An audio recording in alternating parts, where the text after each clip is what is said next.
ఓం శాంతి. నమస్తే. అందరికీ కూడా సంక్రాంతి పండుగలో 3వ రోజైనటువంటి కనుమ పండుగ, కనుమ పండుగ యొక్క శుభాకాంక్షలు. గత 2 రోజుల నుండి వింటూ ఉన్నాము. భోగి పండుగ రహస్యం ఏంటి, మకర సంక్రాంతి రహస్యం ఏంటి, మరి రోజు కనుమ పండుగ. అంటే ముఖ్యంగా ఈరోజు మొదట 2 రోజులు ఏవైతే ఉన్నాయో గొబ్బెమ్మలు పెట్టడము, లేదు ముగ్గులు వేయటము, హరిదాసులు రావటము, ఇవన్నీ చూస్తున్నాము. దాంతోపాటు ఈరోజు స్పెషల్ ఏంటి, ఎవరు ఎక్కడికి బయటికి ఎక్కువ వెళ్ళకుండా వేరే ఏ కార్యక్రమాలు లేవు, కానీ వాళ్ళ ఇళ్లల్లోనే ఉండేటువంటి పశువుల్ని కానివ్వండి, పాడి పంటలు తీసుకొని వచ్చినవి కానివ్వండి, వాటన్నింటితో ఎక్కువగా గడిపేటువంటి సమయం. అవునా?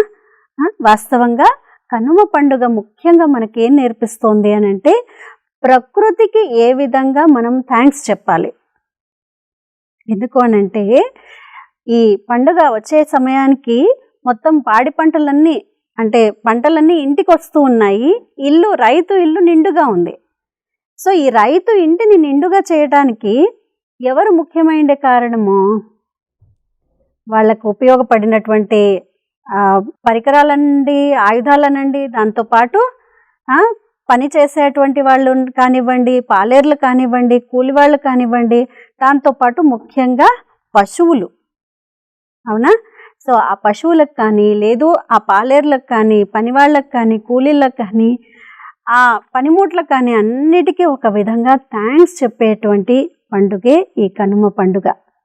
అందుకనే ఇళ్లల్లో ఉండేటువంటి వాళ్ళు వాళ్ళని శుభ్రం చేసుకోవడము, ఇళ్లను శుభ్రం చేయటంతో పాటు ఈరోజు పశువుల్ని కూడా శుభ్రం చేసి కేవలం అలాగే వదిలేయట్లేదు. వాటిపైన మంచి బట్టలు కప్పుతూ ఉన్నారు, లేదు రంగులు వేస్తూ ఉన్నారు, పశువులకి మంచిగా తినిపిస్తారు. ఇవన్నీ చేస్తూ ఉన్నాము. అంటే ఈ సృష్టి పైన ఒక బ్యాలెన్స్ని క్రియేట్ చేయాలి అని అంటే కేవలం మానవ మాత్రమే కాకుండా పశుపక్షాదులు, జంతు జీవరాశులు కూడా ఉండాలి.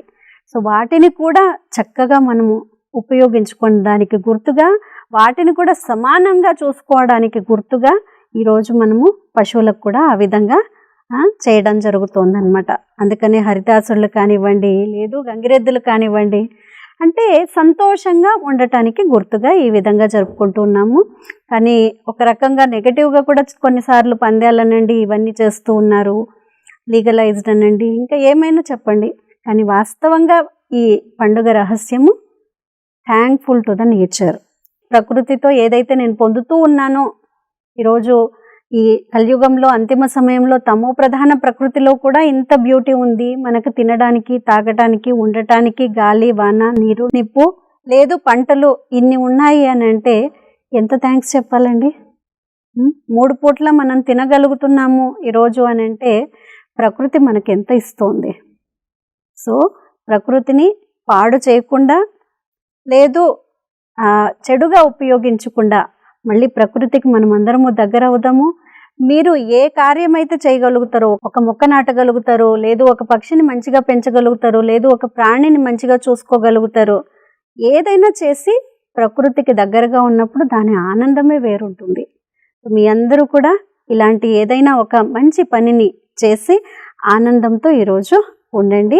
ఇదే కనుమ పండుగ మనకు నేర్పిస్తుండేటువంటి రహస్యము, మరియు మనకు ఒక పాఠాన్ని నేర్పిస్తోంది. అవునా? సో మరొకసారి సంక్రాంతి పండుగలో మీరు నూతన క్రాంతిని తీసుకుని వచ్చి సంస్కారాలను పరివర్తన చేసుకుని ఈ సమయంలో, ఈ కష్టకాలంలో అందరూ కూడా సేఫ్గా ఉండాలి అని, మీ ఆరోగ్యం బాగుంటేనే ఫస్ట్ ఐశ్వర్యం కూడా వస్తుంది, ఉల్లాస ఉత్సాహాలు అవన్నీ ఉంటాయి. సో ఆరోగ్యాన్ని ఫస్ట్ మంచిగా చూసుకోండి. ఏవైతే ప్రోటోకాల్స్ ఫాలో అవ్వాలో అవన్నీ ఫాలో అవ్వండి. డెఫినెట్లీ ఒకవేళ ఏమైనా వచ్చింది అని అనుకోండి, రోగగ్రస్తులు అయ్యారనుకోండి, మీ మానసిక స్థైర్యాన్ని వదలకుండా నిర్భయులుగా ఉంటూ ఏవైతే చేసుకోవాలో, అంటే మెడిసిన్స్ తీసుకోవాలో, ఏం చేయాలో అవన్నీ చేయండి.